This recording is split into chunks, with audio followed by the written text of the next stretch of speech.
और नाज़ी पाकिस्तान तहरीक इंसाफ जिन्हें कल के रोज़ एहतजाज करने की इजाज़त अगरचे इस्लामाबाद हाई कोर्ट की जानिब से मिल चुकी थी फिर एक बार, और जो कमिश्नर साहब ने ऑर्डर्स किए थे वो डिसमिस हो गए थे, लेकिन बावजूद उसके मुल्क भर में इस वक्त तकरीबन बिलखुसूस पंजाब में हम देख रहे हैं कि 100 दफ़ा 144 नाफिज कर दी गई है। इस्लामाबाद पुलिस कहती है सिक्योरिटी के मसाइल हैं। 26 जुलाई की जो ये सियासी जमात के जलसे के हवाले से ज़िला इंतज़ामिया जो कह रही है वो ये है कि इसकी इजाज़त बिल्कुल नहीं दी जा सकती और इसकी खिलाफ वर्जी अगर की गई तो फिर कार्रवाई होगी। हमें ज्वाइन कर रहे हैं सीनियर रहनुमा पाकिस्तान तहरीक इंसाफ मेंबर कौमी असम्बली शेख वकास अकरम साहब, उनसे बात करते हैं। शेख साहब अस्सलाम वालेकुम, बहुत शुक्रिया ज्वाइन करने के लिए। शेख साहब, ब्रेक से पहले अभी वफाकी वज़ीर इत्तलात अता तारर साहब कह रहे थे और मैं उसी से आगाज़ करना चाहूँगी, वो कह रहे थे कि आप लोग के सेक्रेटेरिएट जो कि सील किया गया था कुछ रोज़ कबल, वहाँ से बड़ी कोई इंक्रिमिनेटिंग एविडेंस जो है वो उनको मौसूल हुए हैं, बड़ा मवाद इकट्ठा उन्होंने कर लिया है और वो कह रहे हैं इन्वेस्टिगेशन को हैम्पर नहीं करना चाहते,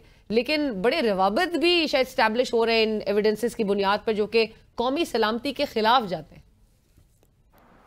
देखिए, पहली बात तो ये है कि मैं ये समझता हूँ कि साहब जो है वो इस किस्म की कॉन्स्पिरेसीज कुक करने के अब माहिर हो गए हैं और जब से 9 मई के बाद इन लोगों को मौका मिला है सिंगल हैंडेडली पाकिस्तान तहरीक इंसाफ के लोगों को हरासा करने का, फेक किस्म की FIR दर्ज करने का, बोगस किस्म के केसेस बनाने का, तो हर चीज़ को उन्होंने मजाक और तमाशा ही समझ लिया है। पाकिस्तान की सिंगल लार्जेस्ट पार्टी जो इस वक्त पार्लियामेंट में बनने जा रही है और एक ऐसी पार्टी जिसको करोड़ वोट दिए गए हैं, आप उसके दफ्तर पे दिन दिहाड़े हमला करते हैं, आप ऐसे कुमक और फौज लेके आते हैं जैसे कि मतलब पुलिस की ऐसे फौज लेके आते हैं कि जैसे आप हिंदुस्तान पे हमला करने के लिए जा रहे हैं।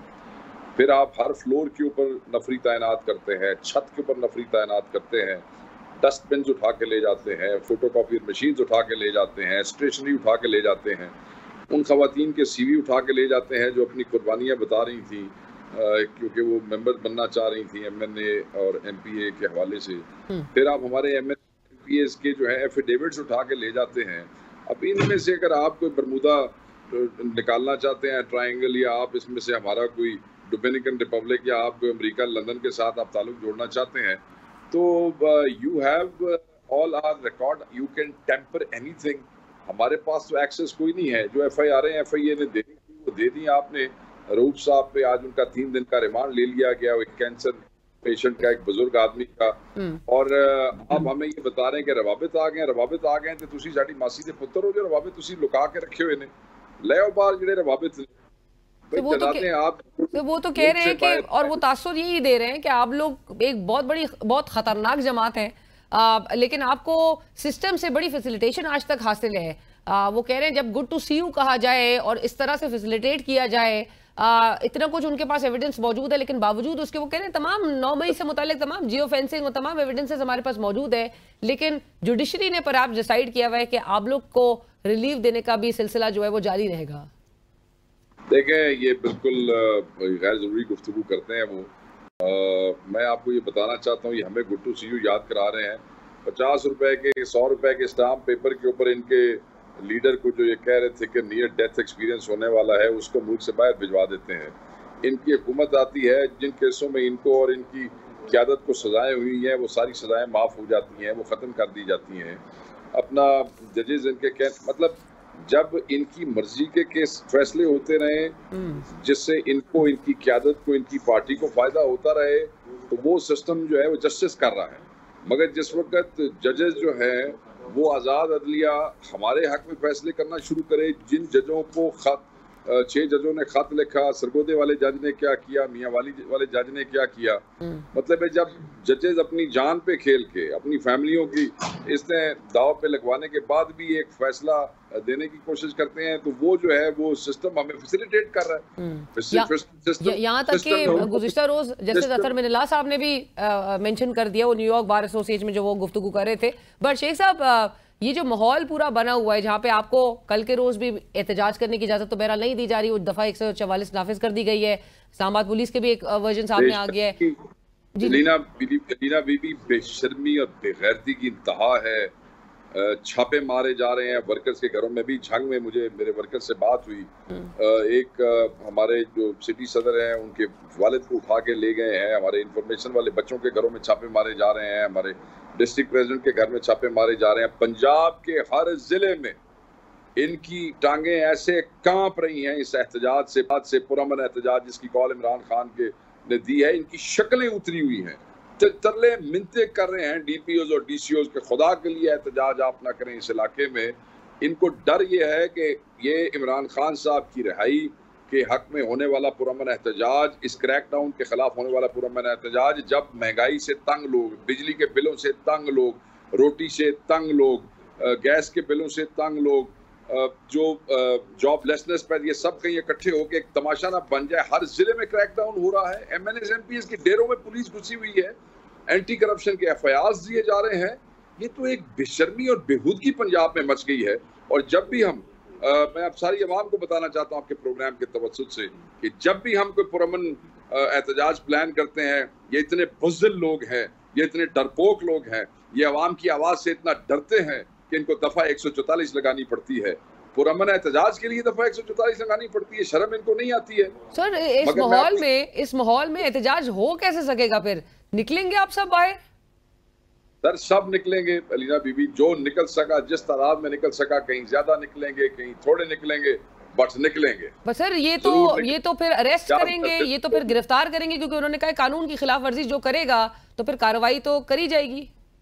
दफा 144 दे पर्चे ने दे छड़न, कितने देने ने दे छड़न, लोगों की जमानतें हो जाएंगी। यही कुछ है ना। तो 144 में 302 तो नहीं दे सकते, या कोई दहशतगर्दी की दफा तो नहीं लगा सकते। अगर 144 की वायलेशन में कोई बार जलसा जुलूस करता है या रैली करता है, दे छोड़ो पर्चा। हम तो लोगों को अब कहते हैं कि भाई ये तो देखे ना, ये जाली हुकूमत है, ये अवाम का मुंह बंद करना चाहती है। मतलब एक कहते हैं असी तो कुटांगे मारांगे, मैं तो रोन की इजाजत नहीं है, असी महंगाई करांगे मगर बोलो नहीं, हम आपको बिजली का बिल सही ठोकेंगे मगर आप बोले नहीं, हम आपकी तबाही निकाल देंगे मगर आपने मुंह में से। तो बात है, ये क्या समझते हैं, ये कौन से इरा में बैठे हैं, ये कौन से ऐसे मिडीवल हुक्मरान बन गए हैं वो जो अवाम का मुंह सीना चाहते हैं। और ये अवाम की आवाज ऐसे नहीं होगा। ये 25 करोड़ से ऊपर की अवाम का मुल्क है, किस किस की जबान जो है वो बंद करेंगे, किस किस की आवाज बंद करेंगे? आवाज बंद करेंगे, चीजों को रोकने की कोशिश करेंगे, चीजों का कद बढ़ेगा, चीजों की एग्रेशन में इजाफा होगा, और जब ये अवाम के अंदर का लावा फटेगा तो इनको बहा के साथ ले जाएगा। राइट, बट शेख साहब, खान साहब को इस माहौल में री इलेक्शन कहाँ से नजर आ रहे हैं? क्योंकि आज ही उनका पैगाम उमर अयूब साहब ने कौम तक पहुंचाया है कि कौम री इलेक्शन की तैयारी करे। देखिए, खान साहब ने ये कोई नया पैगाम आज नहीं दिया।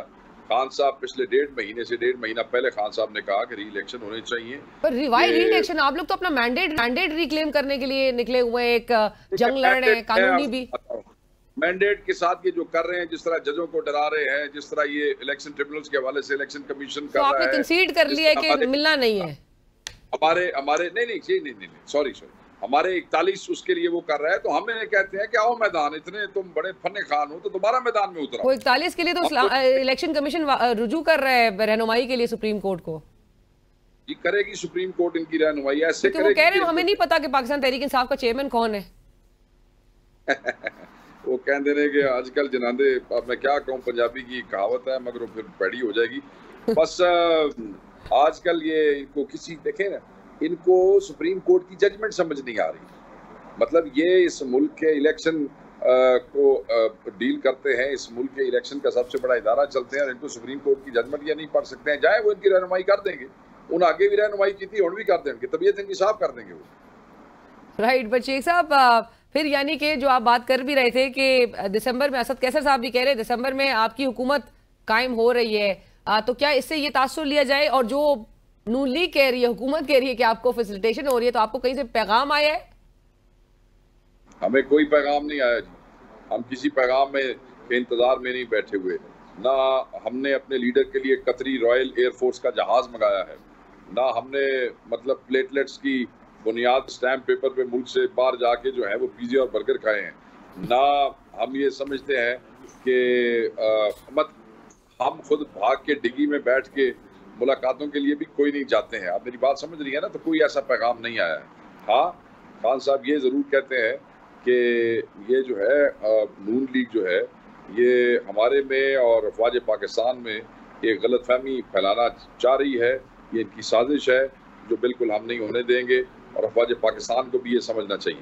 लेकिन सर इतना कुछ वैसे इमरान खान साहब खुद भी कह चुके हैं अफवाज पाकिस्तान के सरबराह से मुतालिक, तो उससे भी अब वो विड्रॉ कर रहे हैं उस पोजीशन से भी? नहीं, बिल्कुल वो किसी चीज से भी विड्रॉ नहीं करते हैं। वो उनकी स्टेटमेंट, वो मौकफ कायम है उनकी। देखें, मैं आपको वाज़ेह तौर पे कह दूं, खान साहब अपनी किसी चीज़ से विड्रॉ नहीं करते हैं। मगर खान साहब ये कहते हैं कि मौजूदा दौर में इस वक्त ज़्यादा गलतफहमियां फैलाने की कोशिश की जा रही है और उसका ख्याल सबको करना चाहिए। Thank you so much Sheikh Waqas Akram साहब, बहुत शुक्रिया आपके टाइम का सर, ग्रेटफुल।